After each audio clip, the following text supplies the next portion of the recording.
नमस्कार बच्चों, हाजिर हूँ मैं एक बार फिर आज ये नया पेपर के सॉल्यूशन को लेकर। तो पहले बता दूँ, ये इकोनॉमिक्स का 15 तारीख का 12th का पेपर है और एक बार फिर मैं सॉरी फील कर रहा हूँ कि इसके आंसर लेट अपलोड कर रहा हूँ, क्योंकि मैंने आपको बताया था कि हमारे यहाँ पर कोई भी कंपार्टमेंट का बच्चा नहीं था, तो इसको पेपर को हमें अवेलेबल करवाने में टाइम लग गया और फिर उसके बाद बनाने में, तो इस वजह से थोड़ा सा लेट हो गया। उम्मीद करता हूँ अब भी जिसके मतलब का हो और जो देखना चाहें, कई बच्चों को शायद इंतज़ार होगा इसका, क्योंकि यही बिल्कुल करेक्ट जो आंसर है वो यही है और हमारे चैनल में ही आपको बिल्कुल परफेक्ट आंसर मिलेंगे। चलिए पहले बता दूँ, ये सेट है 3 और ये कोड है 58S3, सप्लीमेंट्री कहते हैं कंपार्टमेंट वालों के लिए। सब में मैंने देखा एस एक होता ही है बीच में, तो थर्ड है ये। साथ में मैं आपको बता दूं, ये दिल्ली का पेपर है। और एक और बात बोल रहा हूँ, एनसीआर में भी ये पेपर डिफरेंट होते हैं। अगर एनसीआर वाले बच्चे देख रहे हो तो पहले इसको मिला लें। चलिए शुरू करते हैं। ये है first question, GNP can be greater than GDP. देखो, नेशनल और डोमेस्टिक इनमें अंतर होता है किसका, एनएफआईए का। 2 sector economy, rest of world होता नहीं है, तो ये ज़्यादा हो ही नहीं सकता। ये दोनों क्या होंगे, बराबर होंगे। डोमेस्टिक और नेशनल जो है ऑलवेज इक्वल, यानी स्टेटमेंट 1 फॉल्स हो गई। Net factor income is 0 in 2 sector economy, ये स्टेटमेंट सही है, क्योंकि अगर उसमें अब्रॉड सेक्टर होता ही नहीं है 2 सेक्टर इकोनॉमी में, तो ये उसमें क्या होगा, 0 ही होगा। तो क्या मतलब हुआ इसका, स्टेटमेंट एक तो गलत है और बी 2 सही है, that is B option. Keeping all the factors constant, trade surplus में rise in the balance of payment of a nation because of, अगर balance of payment trade surplus होता है एक्सपोर्ट माइनस इंपोर्ट, बढ़ेगा कब, rise in export of coffee to Japan. देखो, fall in import का fall होना banking services, क्योंकि banking services trade में आती ही नहीं है। एक्सपोर्ट ऑफ सीरियल ये फॉल है, तो ये भी कम हो जाएगा। ये रेमिटेंसेज ये भी उसमें नहीं आती, तो A is the right answer. Third में आ जाइए, अगर आपका central bank increase reverse reserve ratio 25%, तो क्रेडिट मल्टीप्लायर हो जाएगा 1/25%, यानी 4, दैट इज़ 4 हो जाएगा। और अगर आपका क्या है, इनिशियल डिपॉजिट 1 है, तो 4000 इसके क्या हो जाएंगे, 4000 इसका हो जाएगा total credit creation, total money creation, B option. हाँ, इसके बाद लिख, the volume of money held by the public for the purpose of disposing of in a particular point of time, क्या कहा जाता है इसको बेटा, मनी सप्लाई। ये तो डेफिनेशन आपको पता ही होगी शायद। Under the exchange rate system, central bank and government could do not of a country do not have any authority to interfere in the exchange of determination. ये कौन सा होता है, फ्लोटिंग।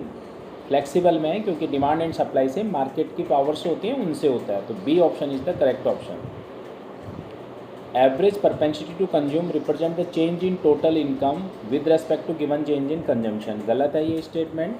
एवरेज तो it is the proportional relationship between consumption and income, तो पहली तो गलत हो गई। When income changes, change in consumption can never be exceed the change in income, ये सही है भाई। कंजम्पशन इनकम से ज़्यादा कैसे चेंज हो सकता है, नहीं हो सकता। तो स्टेटमेंट 2,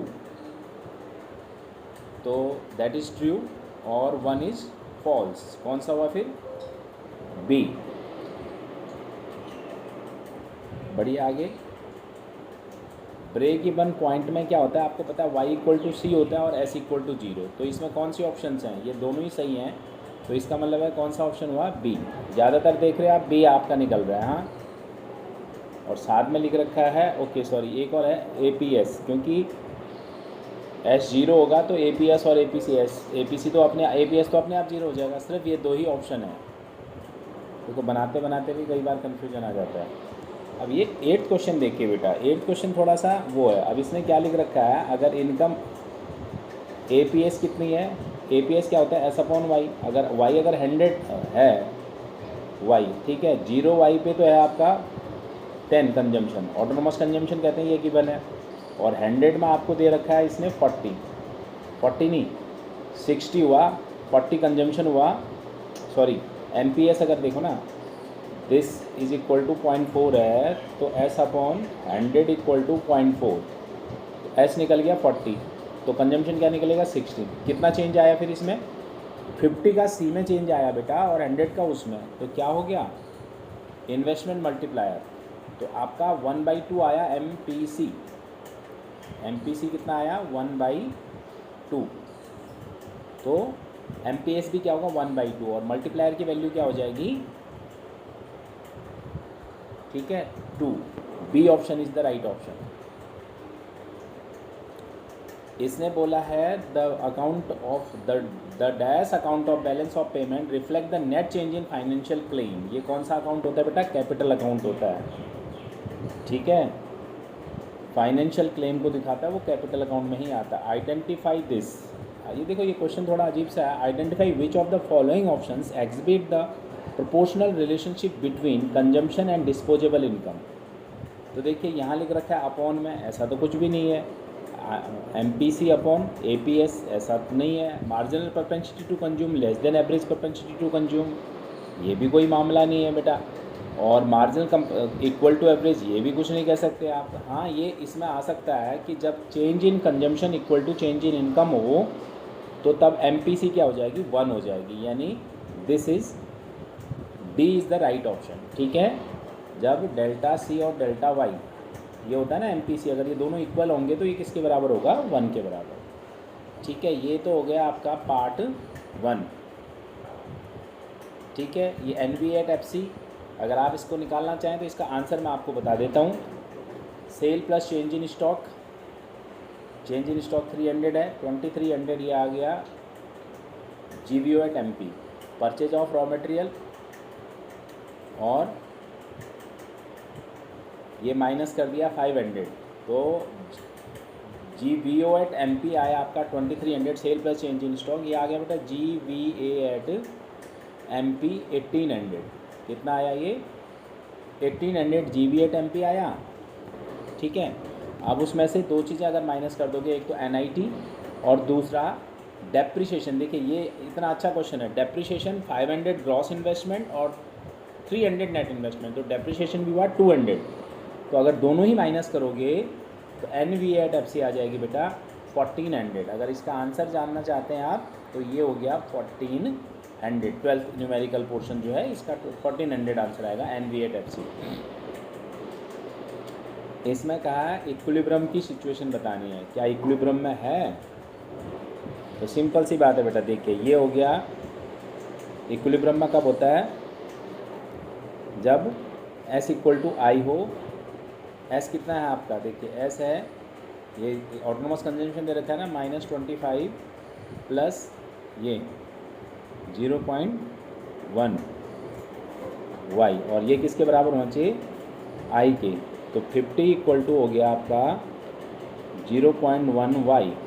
तो यहाँ Y को अगर अपॉन में करोगे तो 0.1 करके ये हो जाएगा आपका क्या बेटा 500। तो ये गलत है।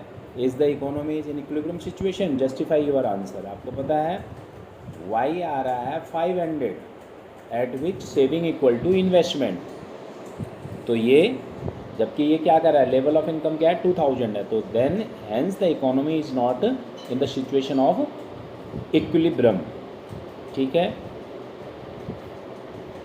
चलिए बाकी तो अब देखिए इसको शुरू करते हैं सेकेंड पार्ट के इंडियन इकोनॉमिक डेवलपमेंट के। इसमें पहला है जी, can be classified as one और the alternative source of diversification from the farm output. आपको पता है हॉर्टिकल्चर, ग्रीन रेवोल्यूशन तो वही हो गया, ऑर्गेनिक फार्मिंग भी उसी में, कन्वेंशनल फार्मिंग, तीनों ही ये एग्रीकल्चर से रिलेटेड है। हॉर्टिकल्चर क्या है, इसका डाइवर्सिफिकेशन में गिना जाता है। The answer is B. 19 का देखिए, 19 जो क्वेश्चन है बेटा उसका आंसर है, अच्छा, human capital can not be traded in the market whereas services can be traded. ठीक है जी, human capital can not be traded और सर्विसेज कैन बी, ठीक है, सर्विसेज ही ट्रेड होती हैं आदमी की, तो ह्यूमन कैपिटल की। इंटेंजिबल इन नेचर, तो यानी भाई दोनों ही सही हैं। तो इसका ऑप्शन क्या है 19 का? ए करेक्ट एक्सप्लेनेशन है। Introduce in China led to decline in one child norm करा दिया था ना आपको 80s के उसमें मेरे ख्याल से, तो that is C is the right answer of 20 का क्या है? सी, जिससे उसकी पॉपुलेशन क्या हो गई थी? डिक्लाइन। साथ में मैं एक बात और बता दूं, 2015 में ये विड्रॉ कर लिया चाइना ने, 2015 में इसको वन चाइल्ड नॉर्म को विड्रॉ कर लिया। फिर उसके बाद, और अब तो मेरे को ऐसा सुनने में आया था कि जो नए कपल की मैरिज होती है उनको मतलब ज़्यादा उनके बच्चे होकर के वो उनके लिए कुछ स्पेशल हॉलीडेज़ वगैरह प्रोवाइड करते हैं, क्योंकि वहाँ पॉपुलेशन का बड़ा डिसबैलेंस हो गया, बड़ी उम्र के लोग ज़्यादा हो गए हैं, ऐसा सुनने में आया था। चलो खैर, टॉपिक हमारा ये है, एक जोग्राफिकली लार्जेस्ट, चाइना सबसे बड़ा है बेटा, और उनकी पॉपुलेशन डेंसिटी, डेंसिटी क्या होती है? जितने एरिया में लोग रहते हैं वो उनकी लोवेस्ट है। D is the right option. अच्छा जी, commercialisation of Indian agriculture was forcibly introduce in the colonial government. अच्छा जी, ठीक है। Britisher had two fold motive behind the enforcement of crop production. तो ये देखिए दो स्टेटमेंट दे रखी हैं आपको, उनका दो फोल्ड का था, बिल्कुल ठीक। अगर उनका एक तो रॉ मटेरियल का करने का था वहाँ से, तो 22 का जो आंसर है इसका सही, इट्स पहला कॉमर्शियल, कॉर्सिबली मतलब बलपूर्वक कहते हैं बेटा, है ना। इनको ज़बरदस्ती उन्होंने कॉमर्शलाइजेशन किया ताकि उन्होंने इंपोर्ट करना था। तो had two fold motive behind the enforcement of food crop production. हाँ, यहाँ से इंपोर्ट करने के लिए भी इनका ये मोटिव भी था। तो ये दोनों ही सही हैं। तो कौन सा स्टेटमेंट हुआ? सी इसका क्या है? आंसर है 22 का। बढ़ते हैं आगे। 1965 Mao introduce under which the student professional were sent to the learn the countryside. क्या था ये बताइए? एक तो ग्रेट लीप फॉरवर्ड कंपेनिंग था, ये तो कुछ और मतलब इंडस्ट्रीज़ को वो करने के लिए था। ये था, ये भेजे गए थे ग्रेट पोलिटिकल कल्चरल रेवोल्यूशन, ठीक है।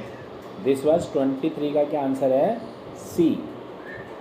आगे बढ़ते हैं। 24 Britain maintain the monopoly control over India export and import while the rest of. तो कहाँ कहाँ जाता था बेटा? ये तीनों ही कंट्री में जाता था, इसके सिवाय ना 50% 48% के करीब तो ब्रिटेन का था। द आंसर इज़ डी, ठीक है। 24 का डी आंसर है। 25 हरियाणा में अपनी मंडी था, ठीक है। ये मेरे ख्याल से रायदू, ये इधर की था, आंध्रा का। तो सारी चीज़ें अभी मेरे को याद भी नहीं है। तो ये इसका राइट आंसर क्या है? हरियाणा वाले का, हरियाणा और पंजाब में जो था वो अपनी मंडी is the right answer, A option. 26 identify the correct statement from the India adopted socialistic economic system after independence. Indian economic planning implemented through the 5 year plan. बिल्कुल ठीक है, 5 साल के लिए प्लानिंग के उसमें बनाया गया, यही करेक्ट है। आगे बढ़ते हैं। 1978 में स्पेशल इकोनॉमिक जोन बनाए थे बेटा, किसने? चाइना ने। अच्छा, कम्यून जोन में कर दिया मैं, sorry, it was special economic zone. D option is the right answer, ठीक है। तो ये आपके एमसीक्यू के आंसर्स हैं। उम्मीद करता हूँ ये वीडियो आपके लिए मददगार साबित होगी, और ऐसी ही वीडियोज़ और काम की वीडियोज़ बच्चों के लिए, फ़ायदेमंद वीडियोज़ के लिए आप अपने कमेंट में भी बता सकते हैं कि हमें ये वीडियो बनवा के, तो वो भी बनाई जा सकती है। उसके लिए आप हमारे चैनल को सब्सक्राइब कर लीजिएगा, और चाहें तो आप बेल की घंटी भी वो भी बजा सकते हैं, ताकि जो भी नोटिफिकेशन यहाँ से आए तो आपको वो वीडियो आप तक आपको नोटिफिकेशन पहुँच जाए। रखता हूँ इतना ही, मिलते हैं अगली बार, तब तक के लिए नमस्कार।